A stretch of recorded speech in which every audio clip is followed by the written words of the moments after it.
Oi, what's the best game where you get to eat pie? What's the best game where you play a dead guy? Aye, you'll find out in VG247's podcast. Here, what's the best game where you swing from a rope? And what's the best game where you batter the Pope? Assassin's Creed 2. Like I said, you will find out in this your podcast. Hello and welcome to VG247's Best Games Ever podcast, the show where we like to find the best game within a really specific category. And this week we are inspired by the fact that we've just had Summer Games Fest, or not E3 in its various sort of guises. It's been a ramshackle sort of coalition of loosely themed video game events that have happened at roughly the same time. And for all intents and purposes, we've replaced E3 with something that's functionally identical to E3, but somehow worse. So, well done, everyone. That was great. Great moment for the industry there. We could have somehow come up with something better, but we didn't. We just did the same shit again. Never mind. I love Jeff Keighley. I think he's a great guy. What is specifically inspired by is the fact that Dragon Age, the Veilguard, had a reveal trailer during the Xbox conference that was, in a word, pig shit, right? It was fucking terrible. It's 2 words. Pig shit is 1 word. My wife is the biggest Dragon Age fan that I know, right? They don't admit it very often, in fairness, but she's the biggest Dragon Age fan I know. She loves it. She's been clamoring for any nugget of information. She's subscribed to 4 BioWare YouTubers who every week upload a fucking hour-long sort of monologue about all the latest BioWare news. And as you can imagine, it's got to be slim some weeks, right? Because when is there ever BioWare news? I don't imagine that's a very sustainable business to be a BioWare YouTuber. But no, but you say that, but these guys have got hundreds of thousands of subscribers, and people like my wife hang on their every word. The word is that Varric's going to be one of the main characters, and blah blah blah. And so she's been clamoring for this reveal trailer for months, years. She genuinely thought it was some sort of Fortnite tie-in, because it was so far removed from Dragon Age, and the art style was weird. What's going on? Are we on the wrong podcast? Right? Is this what Jim's wife thinks of Dragon Age? I'm providing a bunch of context, and you know what, Tom? I'm going to say it. People miss me hosting, right? One person said it. Yeah, one. As we all know, one person represents about 5 million when it comes to the internet. So, That's right. Anyway, long story short, the topic of this episode of the podcast is best game that had a dog shit reveal trailer. I'm not sure if I'm allowed to put that in a headline, but that's the official title. Probably not. So we've got some esteemed panelists. I'm joined today by Sharif Saeed, who we haven't had on for a while, Mark Warren, who in Dom's absence is busy running VG247, so it's great that you can join us today, and Tom, who hosted last week and generally was unhappy about it. I didn't like it. I just want to say, this intro one was so long, my joke that was following it has been ruined somewhat. But have you just been doing a sax solo, Jim? You've been playing your sax. Fuck off. No, listen. He's gonna say the thrill is gone, baby. Listen, it's been. If you're only listening to this, Jim's wearing some shades, some cool man right. shades inside his house. I established props last week. They're all aware of props. Nice of you to miss the mutiny that I planned, Jim, by the way. I didn't miss it. I saw it when I was cutting it together. I enjoyed it very much. Hi, but you weren't there in person to be threatened, which was kind of the point. Yeah, well, I found that funny, though. I find it funny that everyone had a bit planned and it was thwarted by the fact that I couldn't be asked turning up. Okay, right, so we're looking for the best game that had a rubbish reveal trailer, dog shit reveal trailer, pig shit reveal trailer, whatever you want to call it, really. Choose your own adjective. And I think because he is someone who's been in the industry for multiple decades and has probably seen a lot of these trailers come and go and might actually remember some of the worst ones, I think we're going to go with Tom first, if that's okay with you, Tom. That's all right. Yeah. So, Tom, what is the best game that had a dog shit reveal trailer? You gave me that little intro there. I haven't really picked anything that old. But it did make me remember my days before my job, where I was just like staying up late watching all the E3s and the conferences and stuff, and Tokyo Game Show stuff, and like using my friends' dial up to download tiny little videos and stuff, and then I'd burn them onto CDRs, take them to friends and force them to watch the videos that I'd put onto like an E3 compilation disc. But yeah, I couldn't think of anything that terrible, right? That was so bad, but then turned into a good game. So I went a bit sort of higher level thinking on it, right? So I interpreted it a bit more like you might do if you're like writing a university dissertation or something. You wanted to sound clever, right? So I thought instead of being like actually terrible, it had people perceived it as being terrible for various reasons, even though those reasons are probably wrong, right? So this trailer is the most disliked gaming trailer ever put on YouTube, right? So it is it's a fairly solid metric to go by.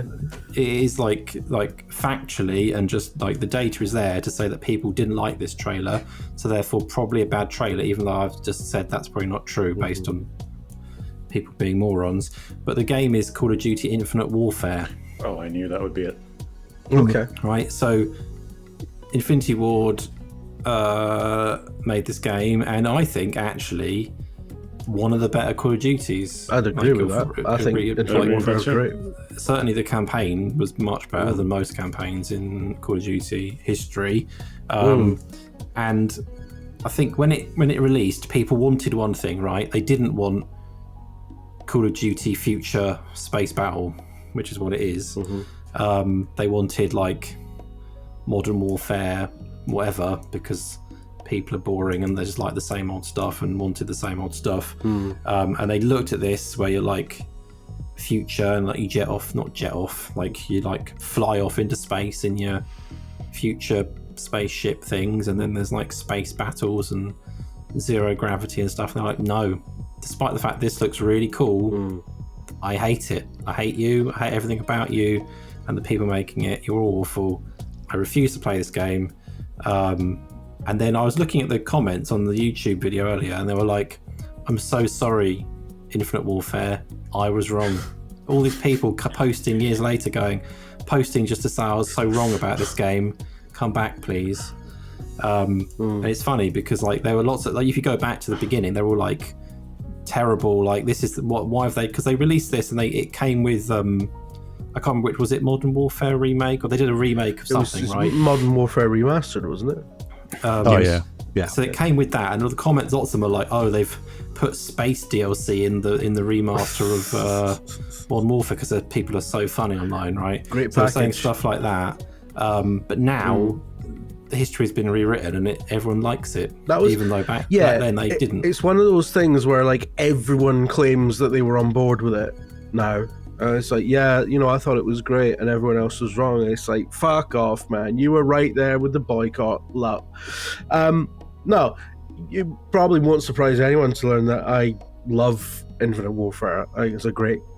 Like, I love a COD campaign. I don't play it online because I'm shite at games. Too old for that now. Yeah, well, it's partly that I'm too old, but even when I was young, I was fucking shite at it. But that's by the by. But Infinite Warfare... Great game, cracking campaign. I love all that stuff at the start as well, particularly when you, where are you in Geneva? Is it? I think so. Years ago, can't remember a thing about it apart from there's space. Is this the one with yes. the Donny basically from... the governments of Earth have united under one banner. It's like Paris in Star Trek, but it's like it's Call of Duty. And you got your man from Game of Thrones, and he's like, yes, that's what I was about to ask. Yeah, is it the one with him in? Yeah. What's his name? Kit Harington. In one Harington, yeah. scene, maybe. Yeah. Lewis Hamilton as your engineer man. Lewis Hamilton. He also shows up. That's right. Yeah. That's right. Yes. It's a great. Classic. I'm glad you remember that. They pissed so much money into this game. It was so good, and I love as well. It's got like it's full of sci-fi tropes. It's full of like military sci-fi tropes. Like, oh, what's the big conflict? Oh, Mars wants to secede from Earth, and there's a big uprising. And it's like, how many times in fiction has Mars seceded from Earth? Was this the origin? Sharif, you'll know this. Was this the origin of the overuse of the phrase "we're going back to boots on the ground" gameplay? Because for all the other ones after that, they were like, no, it's like we stopped doing interesting stuff now. Now we're doing fucking World War II for the billionth time. Yeah, this was part of why the game was so disliked at launch. Well, it's a couple of things. It's a combination, in fact, of things. First of all, that game, the trailer of that game was right around the time of Battlefield 1, which had an immensely popular trailer that was very much the polar opposite of whatever Infinite Warfare was doing. Also, Call of Duty, because Call of Duty tends to run on cycles. This was the very end, the tail end of the advanced movement era of Call of Duty. So it was one game too late, and everybody was like, "Oh, we're tired of this. We're tired of this. We're tired of this." And here it was, Infinite Warfare. And then immediately after, as you mentioned, Jim, every game had to. I want to say apropos of nothing, but apropos of this, every game had to be like, "We are boots on the ground." And then I distinctly remember the Black Ops 4 reveal trailer where the Treyarch lead, his name escapes me, had to come up on stage and say, "Can you thrust jump? No. Can you wall run? No." Just to really drive home that point. In fact, we've made the gravity twice what it should be, just to make sure everyone stays on the fucking ground. You are regular infantry. You're not going anywhere. You're going to stand there and get shot at. So it was unfortunately of that, but if you're purely judging it on terms of the campaign, it's a tremendous game. I think the technology is very utilitarian. The robot buddy that you had, there was a really cool bond. I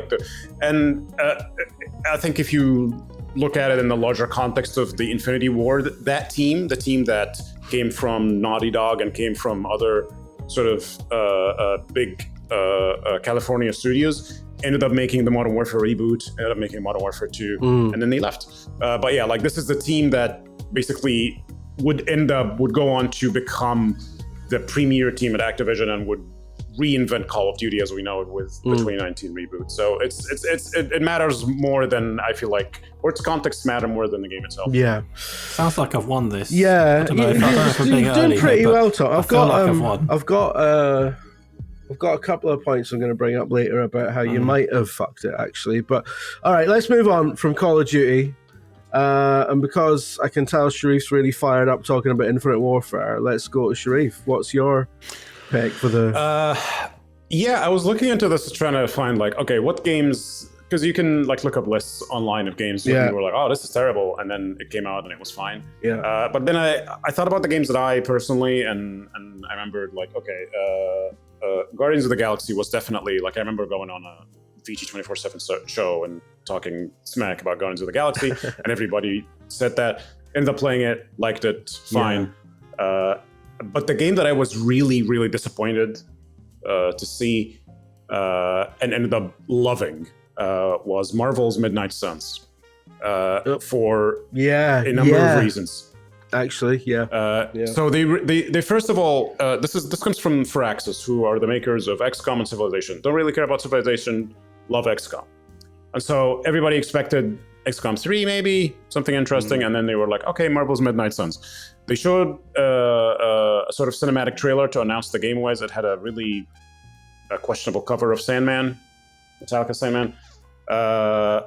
And then a few days later, I want to say they said come back later for the gameplay review. And then the gameplay review was entirely gameplay, and it was made of they tried to have these emotional moments, and it was all in game, and they didn't really sell me on it.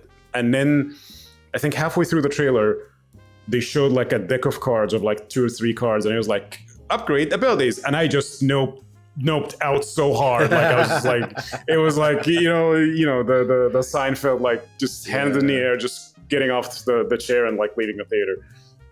It's just can you make this any less interesting?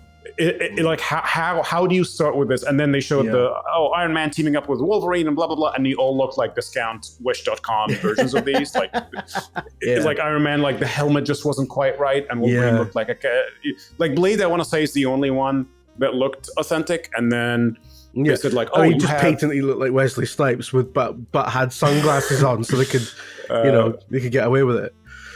Captain Marvel had a weird like short haircut, which is fine. Like nothing, no shit on that. But everything just looked a little bit off. And then they were like, "Oh, you have this hub where you talk to them." But I'm looking at the things where I'm talking to them, and none of this looks interesting. And then you say, "Oh, but then wait until you get into combat." And then the combat comes up, and it's just a bunch of cards. I'm like, "Why? What's going on? Why did you make this?" And then I remember this being like the reaction from everybody. "Oh my god, cards! What are you doing for Axis?" Blah blah blah blah. Game comes out. I check it out later. Because everyone, like Dom, our editor-in-chief, was in love with it, and he's like, "No, you should play this. This is amazing."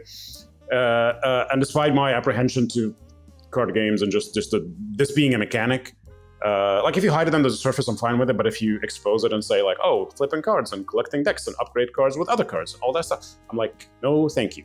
But then that year, I remember writing about it. Actually, it was that year. It was that and Marvel Snap. Where I was like, okay, what the hell's going on with cards? I need to get into this. And then I played it for maybe 50 hours. I still have my issues with its narrative. I think the writing is a little hokey. I don't think it quite lands. But the gameplay is genuinely one of the most interesting aspects about it that I'm surprised they didn't put it front and center. It's fucking great. Where it's like, yes, cards do factor into it. They do exist, but it's a lot more about environmental interactions with these characters, where it's like, oh, Spider-Man is grabbing an enemy, whipping them, tossing them into a light pole, and then that light pole is crashing down onto a red barrel, and that's exploding, and that's pushing people away off the stage, and blah, blah, blah, blah, pushing people into other people, and then comboing.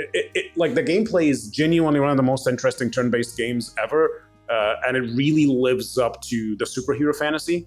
And so it was the most grand opening, or like grand closing, grand opening reverse, where it's like, I want nothing to do with this, to, my God, I wish more people would play this. It was incredible. I mean, I totally agree. It's been 2 years. Yeah, it was. And every time, every couple of months, someone would bring this up and be like, why the fuck do you know what to say? This game is amazing. Yeah. It was like I was listening that like a few months ago, like the Super Castle Beast podcast, they were like, this game is incredible. Why nobody talk about this? Did they do a bad job of marketing? I saw that coming up on Twitter when because it's hit a couple of the store, the free sort of store things.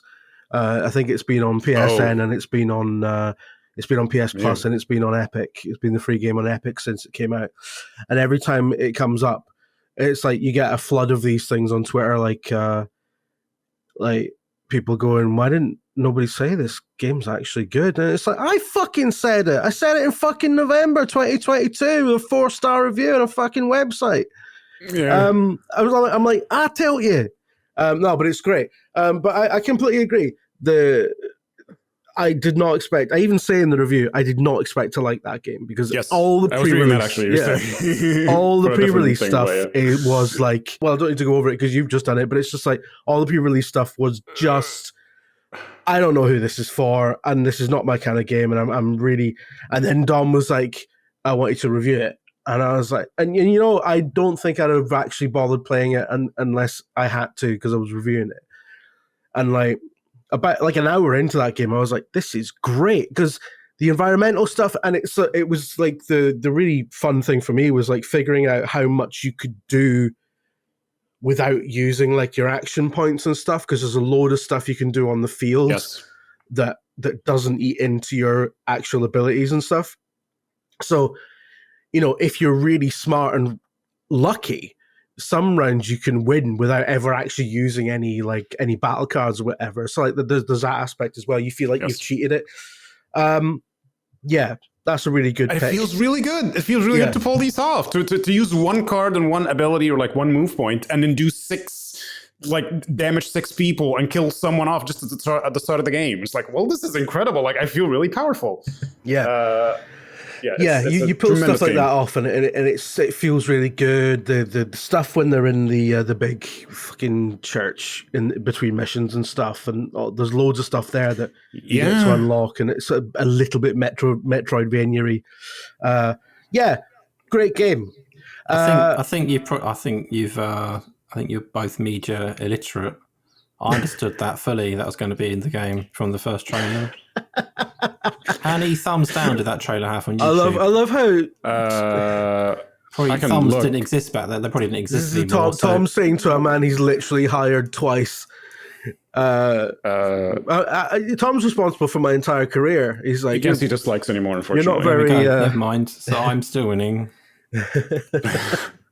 Just Tom remember how much you is liked responsible for Infinite my Warfare. entire career and my continued career, and he just told me that I'm media illiterate. So You once told me, Jim, quite sincerely, that the X-Files, yeah, the original X-Files, was literally a load of people working at the very top of their game. And if you watched the original X-Files recently, it's one of the greatest TV I shows think of you all went time. on about blocking or something. You were like, "Oh, the blocking's so good," and I was like, "Shut up, Jim." Oh, the blocking. It's a really well produced show. What you on about? I was just talking about like, Stated quite how it's bad, put, isn't it? how it's put together. Yeah, well, so is Lost, really, but what are you going to do? All right, okay. I don't know if people can tell, but I'm starting to die slowly. So we better get on to Mark before I pass on. Mark, what is your pick for the worst reveal trailer? It's all right. I'm going to expedite that process anyway. So my pick for this is immediately going to draw a lot of ire because it's along similar lines to last week. I'm going with the Elder Scrolls 6, which, yes, is a game that isn't out yet. But if you remember, at E3 2018, Bethesda did a reveal trailer for it, just out of the blue. No one was expecting it. 30 seconds. It's some hills, it's some text, it's some music, it's nothing else. And everybody went, "Oh, you're doing a thing. This is wonderful." And it's 2024, and we've heard literally like one thing since, which was them saying, "Yeah, we're actually working on it," like earlier this year or late last year. Pretty sure Jim's wife subscribes to 4 YouTubers who do Elder Scrolls 6. Yeah, there's a lot of them, and the way they fill the gap, Jim, just in case you're wondering, is lore videos, which is 9 million hours of people talking about snow elves. But yes, this popped up at E3 2018. Nobody was expecting it, and it's the same E3 that they actually announced Starfield. I think they've been working on it for a few years at that point anyway, but it was basically when they went into, right, we're actually making Starfield now. And to me it kind of felt like the only reason that they did that is because they were kind of suddenly a bit self-conscious about, we've been in this rhythm of doing Elder Scrolls Fallout, and obviously we're breaking that to do Starfield, this new IP that's kind of, at least it was portrayed as kind of Todd Howard's brain baby, this thing he's always wanted to do since he was a sperm, space and all that, NASA. But it almost seemed like they'd kind of gotten cold feet on that at the last minute, and we're like, we need to give them something Elder Scrolls just to try and kind of get them along for this ride. And as of last year, Todd Howard literally said, "I wish we hadn't done it like that. I wish we'd teased it a bit more casually," were his words in an article that began with a really weird in-depth description of a brunch someone was having. But yeah, and I feel like if the person who was probably responsible for at least kind of saying, "Yeah, okay," on this trailer, is saying that it was a bad idea, that kind of supersedes anyone on YouTube not liking a thing. If the person responsible for the thing says, "Yeah, no, we shouldn't have done that. That was terrible," I think that supersedes that. So yes, that is my pick. Feel free to rip it to shreds. But the one thing that I will say, even though you missed my mutiny last week, this is a jar with the remains of your friends in it. These are their ashes. These are the shreddings. I've collected them all up. And I'm going to do you a little deal here. Yeah. if you pick mine, I will go and scatter these anywhere that you like, any location that you feel is fitting for your 3 buddies. The Irish one, Revolver Ocelot. The other one, I've written it on the top, but I've made the mistake of sticking the post-it note on last night, so it's now falling off because the sticky's expired. Yeah. So yeah, if you pick it, I'll do that. If you don't pick it, I'm gonna flush them down the toilet. What? Biohazards be damned. What if I pick it? What if I pick it and instruct you to go somewhere that's quite far from where you live? What I'll do is I'll like Kazuma Kiryu did in Like a Dragon. Yeah. Taking I forgot her name's Ring to Hawaii in this latest one just because he happened to be there. Yeah. If I'm ever at that place at any point in the future, I will take this with me. Yeah. And I will scatter them. I can't promise that I'll do it right away. There might be some goons that I have to beat up in Tokyo for the time being, but I'll get there eventually, and we'll do a big emotional kind of 15-second shot of me going into a church and laying these down or wherever it is, and walking out and looking stoic.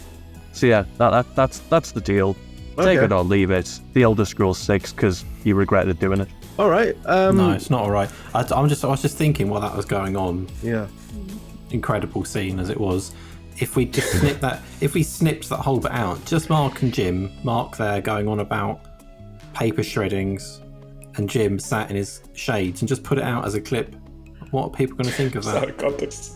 Just utter nonsense, isn't it? People are going to think I've got to watch this podcast to work out what the hell's going on. Will they think that? I don't know. I've got one counter to this. So Mark's basically said there that Todd Howard is more important than 3 million people. Yeah, he's saying they hit that one man. I mean, I think that's if Todd Howard says a thing, yeah, how many articles get written about it? If 3 million people say a random thing, how many articles get written about it? Well, if they all write their own article, 3 million. That'd be quite easy. We can't give them that power. Well, eventually the actions of 3 million will get articles written about them. So yeah. Well, I mean, I think that as a general principle, I think Todd Howard is probably more important than you take a group of 3 million random people and you separate the entire global population into cells of 3 million people, and there's a good chance that Todd Howard is more important than most of them, right? Just sounds like proper YouTuber bullshit. It's like just you by get a virtue of the YouTuber fact, and it's like Todd Howard. Yeah, the thumbnail is just that train meme or the question where it's like, which way do you make it go? Do you crush the 3 million people or? I'm not saying I would kill anyone to save his life. I'm just saying that's what I interpreted it as. Basically, he's responsible for, like, you know, many products that make a lot of money for a large corporation. I bet 3 million people. There's going to be a few that have done important things. And in the society we live in, that makes him a very important man. I'm not condoning it. I'm just saying. If it helps just to focus on from the perspective of the games industry, he's more important than 3 million people who aren't in the games industry. What about if it was Todd Howard, right? Group 1. Group 2. Yeah. Me, I'm in that group, plus all the other people, right? Yeah. And so if you do put the train on me, which is how I've interpreted this, the train, so you pull the lever, the train is going around. This guy's destroyed me. I'm dead. I'm not getting into train track hypotheticals. But this all happened 15 years ago, right? 15 years ago.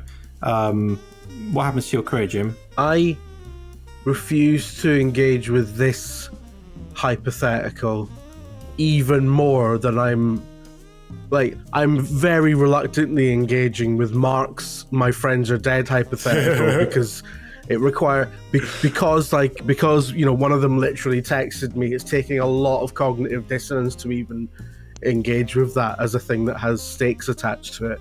But for Mark's sake, I'm giving it a good go. But like, this is even more preposterous than that, Tom. Because I'm just saying, I think you're very quick to go, "Oh yes, Mark, Todd Howard is wonderful," but you haven't really. I didn't say he was wonderful. I said he was important. There's a difference. Like, what if there's a load of surgeons? Not to compare Todd Howard to anyone in Todd particular. Howard more important than a surgeon, Jim? All I'm saying is that we've never seen whether Todd Howard can do surgery or not. No, we haven't. We don't know whether he could be a good surgeon. So also, I'm not comparing the two men, but I'm pretty sure Stalin was more important than most people. It doesn't mean he was a better person. Just in terms of the history. Are you saying of Stalin was or wasn't a better person than Todd Howard? I'm not saying he was. I'm not committing to whether or not Todd Howard was a worse or better person than Stalin. Right. Actually, no. He probably was a better. He probably is a better person than Stalin was. Actually, we can make that commitment. Todd Howard probably better than, but not because he's a capitalist, just because he hasn't killed anyone. We need to. We know of. We need to be. We need to be clear about these things.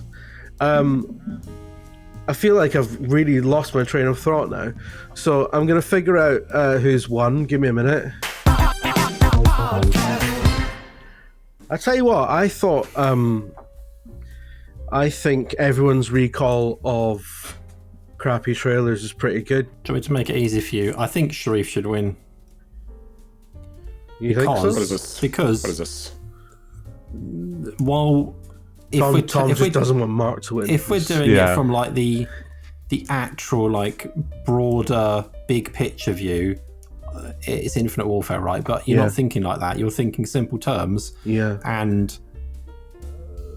and Mark's pick, like the trailer was fine, right? It did its job, right? It's a hype trailer, get people interested. They're still doing it, whatever. Yeah. No one expected anything more of it at that point.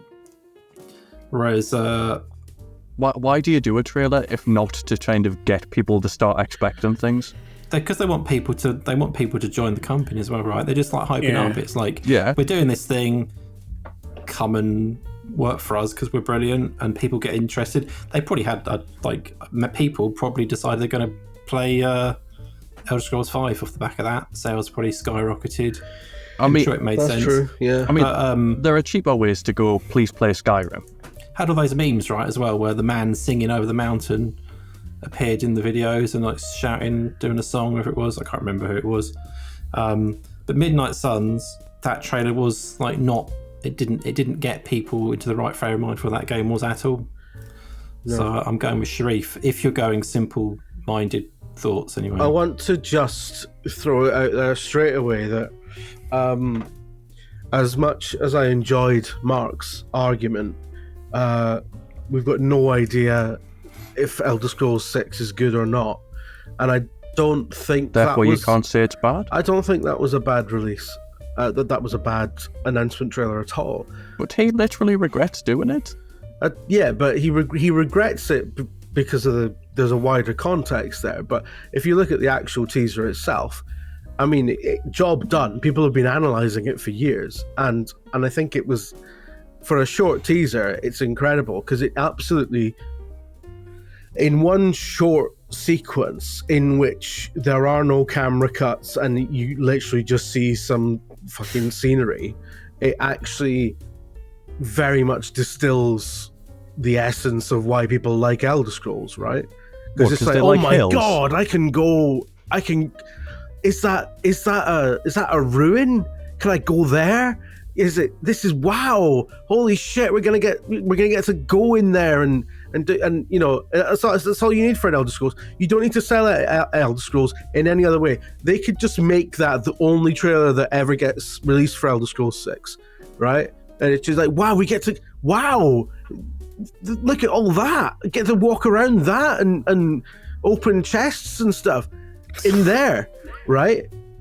That's all you need for Elder Scrolls. You don't need to sell Elder Scrolls any more than that. It's like, that is the game. It's like look, there's a big fucking continent full of stuff and you can go there. That's it, right? They're probably gonna give it all fucking the high elves did the thing and the white cord concordant wasn't signed properly, and there'll be a voiceover giving it really sort of who do you think is going to do the voiceover? Giving it well, it was Max von Sydow in the last one, wasn't it? So I don't know, it'll be somebody like, maybe it'll be Matt Berry this time. They seem to be getting pally with Matt Berry. Maybe it'll be like Oh, Jesus Christ. Matt Berry talking about like this is why the dragons have come back. We're following up on the warp in the west. Go back to Skyrim and read the warp in the west to find out how all the endings of Daggerfall. I'm talking about something else entirely now. See, I'm not well. Read the warp in the west and find out that how they managed to take 5 canon endings of Daggerfall and have it so that in the lore they all actually happened simultaneously, even the contradictory ones. And that's how they went forward with that. So maybe you could have Matt Berry explaining that. Sounds boring, to be honest. I doubt they would, given that I don't think having an ending that basically goes, oh, space-time thing happened, all of the endings of canon would go down quite as well nowadays. Well, yeah, but you didn't have to justify stuff back then because there was no Twitter. There's no Twitter. There's nobody there to go, oh, that's rubbish. There's none of that. You just get one letter printed in a copy of PC Gamer, and they were like, Jeff from Swindon didn't like the ending, and that's all you'd hear around it. Yeah. It wouldn't become the fucking Flashpoint, the latest war on everything that people enjoy. So yeah. Anyway. It's not Mark then, he's out. Mark's not one, is what I'm getting at. Right, sorry lads, I'm down the U-bend. Yeah, get them flushed. It's all right. I'll do a lister and I'll put my head down and read them the football scores every Sunday. Tom's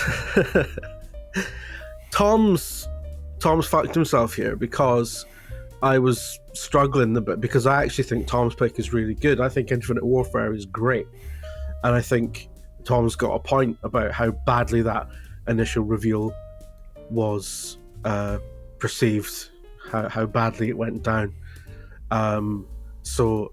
Very much was, before I got onto anyone else's, I did think, wow, I think Tom might actually have won it straight out the gate. But then Tom said, actually, no, Sharif's won it.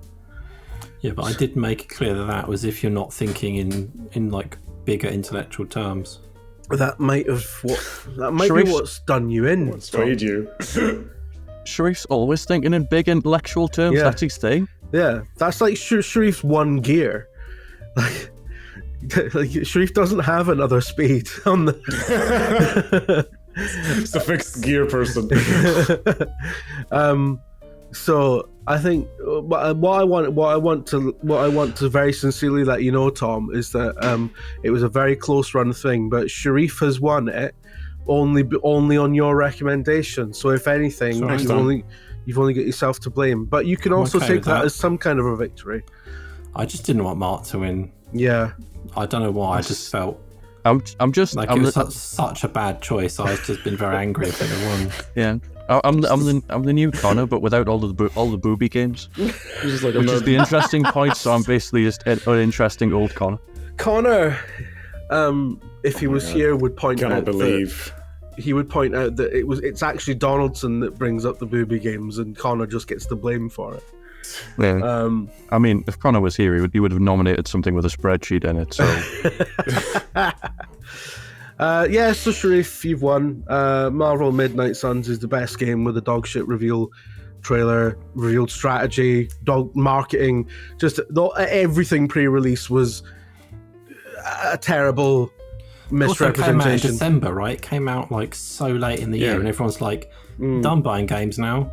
Let's release a game now. It was like a Halloween game that came out in the run up to Christmas.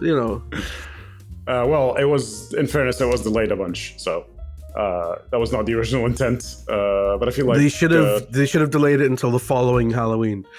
But yeah, so and I reviewed that, and your experience with that was exactly the same as mine. Can you imagine how daunted I would have felt going into that review? Because that review, I remember as well, they included a private video that everyone could watch, and it was for reviewers, and it was the director, the guy that left shortly after it kind of bombed. I can't remember the guy's name. Jake Solomon. Yeah, I think it was him, and he was essentially explaining the game in terms that the pre-release marketing hadn't really gone over. Really? And it was a much better introduction to the game than any of that. I was like, you should have just put this online. But he was basically, it wasn't quite pleading, but it was urging us to sort of like give it a proper chance and engage with its systems properly. Because like we've made a really great combat system here, but we want to make sure everyone properly engages with it. And it was almost like a semi sort of apologetic thing. And so I watched that and I thought, oh God, what am I getting into? And then first hour of the game, I was like, this is great. This is fucking brilliant. So yeah, very, very weird game, but I guess a very hard game to sell actually, because it's very bitty, very strange sort of concepts, very much a genre mishmash, but a good game nonetheless. And that, I think, is probably about time to say goodbye to people who don't pay for the podcast, isn't it, Tom? Do you know where if you want to pay for it and get the extended version, where do you have to go, Jim? Do you know? Yeah, you have to go to vg247.com and click on the support us page. Yeah, what about if you're on mobile? You have to click the hamburger and then hit the support us page. That's it, well done. Yeah. Are you testing him? Yeah, he's testing me.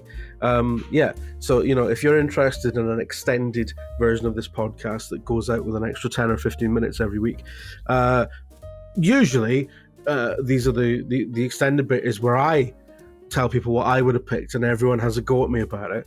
But there have been done some little things aside from that, haven't we? Did a quiz about me once. Yeah, there was a quiz about Tom. And then I did the bit where I picked a game last week because you couldn't be bothered to turn up. Yeah, and there was one where everyone just pitched a game. And Connor ended up pitching Far Cry, but set in 1960s Ireland during the Troubles, which everyone enjoyed. And it was great. No. So, and if you're not a subscriber, you won't get to hear these things. So, unfortunately, because everyone's got bills to pay. So, if you're not a subscriber, we're going to love you and leave you here. Thank you so much for listening. Please, if you can, give us a nice review on your podcast platform of choice, etc.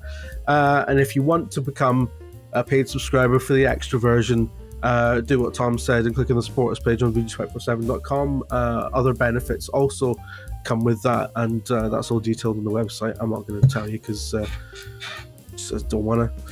All right, okay, everyone has to say bye now.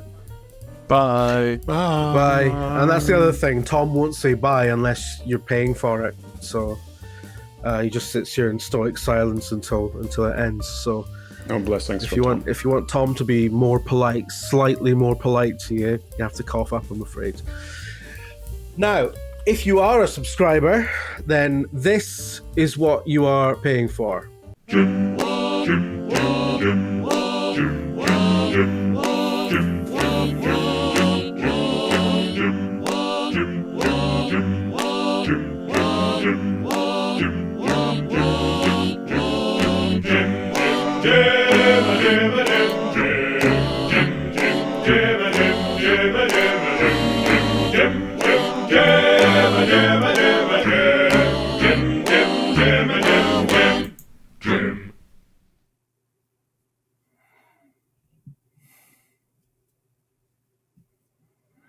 It's going well.